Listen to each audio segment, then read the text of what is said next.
Amelia leaves silently. Jamie collapses. The tragedy of a man who knows he has lost her. The West Cork seaside house seemed to stop breathing in the misty morning. Jamie stood motionless at the window, holding a cold cup of coffee. Mist hung over the pine trees in the garden, like a thin layer of smoke obscuring the memories of Amelia and him. She was gone. Not a word. Not a phone call. Just silence, heavier than any scream. In this house, the piano used to echo every morning. Amelia would wake early, her fingers hovering over the keys as if whispering to time. Her voice was as soft as mist, and the way she looked at him every morning, that look no longer belonged to him. He had lost everything, and worse than that, he knew he deserved it. Unspoken, 3 months ago, Jamie thought he was the luckiest man in the world. After the success of his new film, he returned home earlier than planned, carrying a bouquet of lavender, Amelia's favorite flower. But it wasn't a smile that greeted him. Amelia was sitting on a wooden chair on the porch, clutching her phone, her eyes red. "What's this text, Jamie?" she asked, her voice as light as a breeze, but her eyes were as sharp as ice. On the screen was a conversation between him and a strange woman.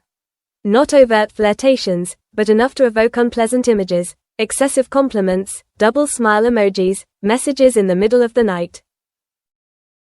Jamie felt his blood run cold.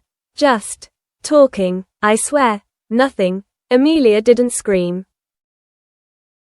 She just stood up, walked past him, leaving behind the fading scent of lavender. That day, Jamie sat for hours in the kitchen, the bouquet on the table drooping, purple petals falling silently. The broken mirror. Jamie tried to make amends. He wrote letters. He waited. He knocked on her parents' door. He sent flowers. He even went to the church Amelia frequented just to see her back from afar. But Amelia didn't relent. She didn't forbid him from coming, she didn't push him away, she didn't get angry. But that silence suffocated Jamie every day. He wanted her to scream at him, to slap him, to want anything. As long as there was still emotion, but Amelia closed her heart, quietly, decisively. The unknown sin. Jamie didn't cheat in the physical sense. But his mind had drifted away from Amelia, only for a moment, and the price was a lifetime. A night in Berlin, a party with the film crew. Champagne overflowing, loud music, dimmed lights. A young actress approached, whispered something in her ear. Jamie smiled. He didn't refuse.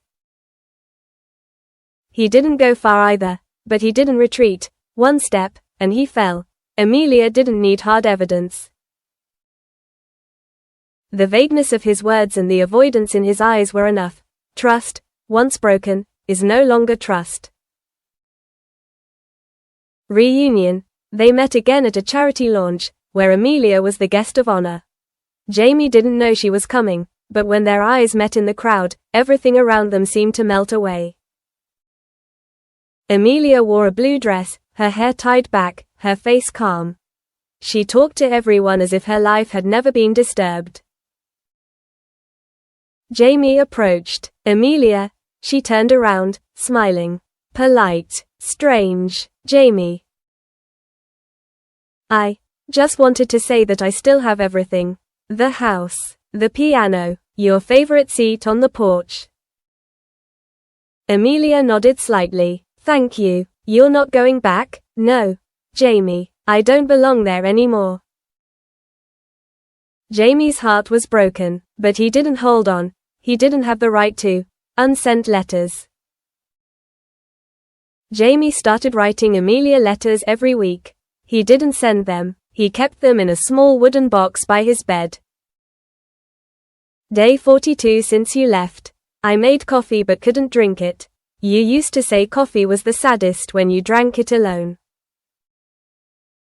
I understand that. Day 70. I miss your guitar. Every night, I play the recording you sent me. But it's not the same. It's never the same. Day 100. I realized, not because I betrayed you, but because I betrayed what we built, understanding, honesty, and trust. If you never come back, I won't blame you. You deserve it. Forgiveness doesn't come from others. Winter came. The wind blew in from the sea, cold. Jamie cleaned the house. He closed the guitar, put away her music, locked the porch door after the last time he sat there. He stopped writing, not because he no longer loved her, but because he finally understood. Forgiveness is not something others give you, it is something you must learn to give yourself. Jamie no longer wanted Amelia back. If she was happy, that was something he vowed to keep sacred for the rest of his life. The light at the end of the road. Jamie stood in the middle of a charity concert in Dublin. He was presenting an award for a music education program for children, and the opening piece was Amelia. She walked out, not looking at him. She sat down at the piano.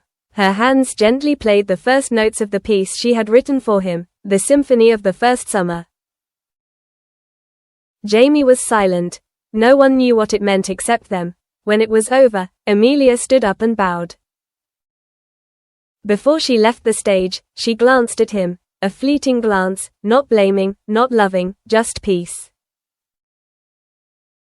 And Jamie knew, that was all he needed, not a second chance, not a return, just a ray of light, enough to lead him out of his own darkness.